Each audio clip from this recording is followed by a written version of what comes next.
অনেকেরই নাম আছে, 8 জনের নাম আছে। সেখানে সুকান্ত মজুমদার কটাক্ষ করছে এই তালিকা ঠিক নয়, আরো সেখানে কিছু নাম যুক্ত হতে পারতো, কিন্তু সেগুলোকে ধামাচাপা দেওয়া হয়। সুকান্ত মজুমদারদের বলুন যে হাইকোর্ট বা সুপ্রিম কোর্টে মামলা করতে, বাজার গরম না করে যদি হিম্মত থাকে বা মামলা করুন, বাজার গরম করার কি দরকার আছে? বরঞ্চ সুকান্ত মজুমদার লিস্ট থেকে দেখে বলে দিই যে বিজেপির কতগুলো লোকের মধ্যে ছিল, শুভেন্দু অধিকারীর কতগুলো লোক ওই লিস্টের মধ্যে রয়েছে পূর্ব মেদিনীপুর, পশ্চিম মেদিনীপুর, বাঁকুড়ায়, সেটা সুকান্ত মজুমদারকে দেখতে বলুন। কয়েকটা নাম যেখানে এসেছে, কিছু তৃণমূল নেতারও পরিবারের লোক হয়েছে, সেটা শুধু তৃণমূল নেতা কেন, বিজেপি নেতা নেতৃত্বের নাম এসেছিল। সেগুলো দেখুন, কাগজেই তো আছে, খবরই তো আছে, বিজেপির নেতৃত্বে পেয়েছে, তৃণমূলের থেকে বিজেপিতে চলে গেছে। সব শুভেন্দু অধিকারী উপাসা করিয়েছে, মেদিনীপুর, দুটো মেদিনীপুর আর বাঁকুড়া, এবার সবচেয়ে বেশি ওইখান থেকে এসছে। দেখুন, আমি তো চাইনি যে যেখানে হাইকোর্ট সুপ্রিম কোর্ট যেখানে যাবে ওরা সুপ্রিম কোর্ট থেকে বলিয়ে দিই যে ওরা যোগ্য, তখন তাকে যাবে। তাতে কি এই লিস্টটা বেরোনোর পর তাহলে কি তাদের পরীক্ষায় বসে তো কি হবে না হবে সুপ্রিম কোর্ট, এত তো যদির কথা তো উত্তর দিতে পারবো না আমি। সুপ্রিম কোর্ট যা বলবে তাই হবে, যাক না সব সুপ্রিম কোর্টে হাইকোর্টে যার যা বক্তব্য আছে। রাজনৈতিক কথা বলে বাজার ফাটিয়ে লাভ নেই ভাই। হিম্মত থাকে, শিরদাঁড়ার সোজা থাকলে যান সুপ্রিম কোর্টে যে মামলা করে বলুন এই লিস্ট বোগাস বা এই লিস্টে অযোগ্য বলে যারা বলেছে তারা অযোগ্য নয়, যা আছে সব কোর্টে হবে। দয়া করে সেগুলো দেখুন আপনারা। তৃণমূলের লোক রয়েছে, একদম শুনতে শুনতে তো আমার 5 বছর হয়ে গেল। এবার দেখান, বিজেপির লোকগুলো দেখান, আপনারা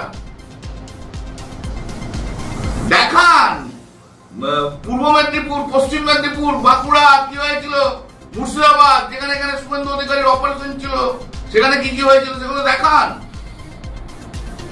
এই ক্ষেত্রে যারা আন্দোলনকারী তারা আবার এসএসসি ভবন ঘেরাও করবে। এদের ঘেরাও বন্ধ তো আমরা কোনোদিন করতে পারবো না, গণতান্ত্রিক অধিকার আছে। এখনো যদি হুঁশ না আসে আমার তো কিছু করার নেই। বিকাশ ভট্টাচার্য আর মোহাম্মদ শামীম যাদের হয়ে মামলা করেছিল তাদের কি একজনও পেয়েছে?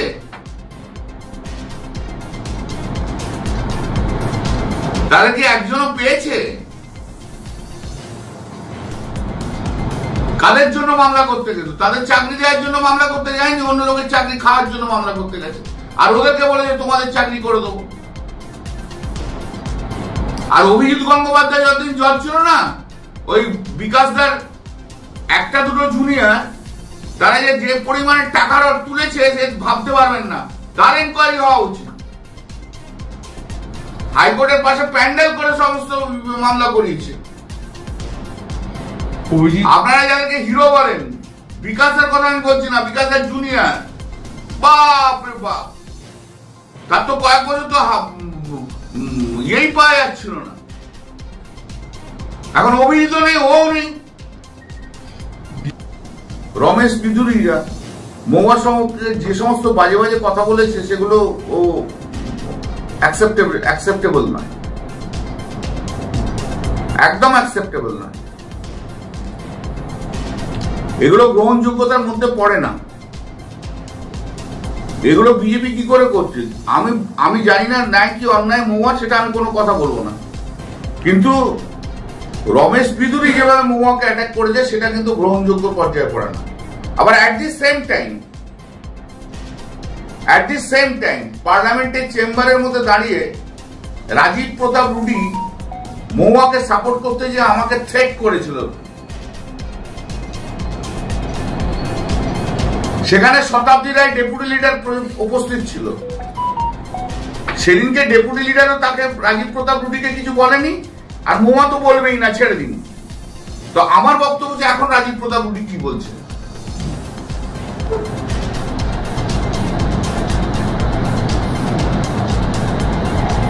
আমাকে যখন অ্যাটাক করা হচ্ছে তখন কিন্তু মহিলা মহল, আমাদের তৃণমূলের মহিলা মহল কিন্তু সব চুপ করে বসে থাকে।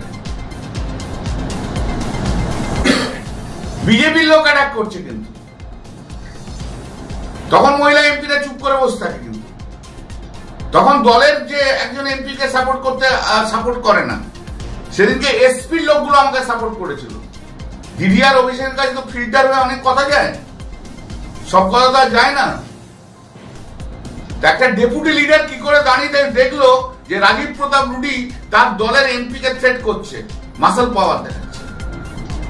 আমি যখন চিফ হুইপ ছিলাম তখন এই বিষ্ণুপদ রায় একটা আমাদের কোন এমপি কে কি বলতে এসেছিল, আমি বললাম জিপ ছিঁড়ে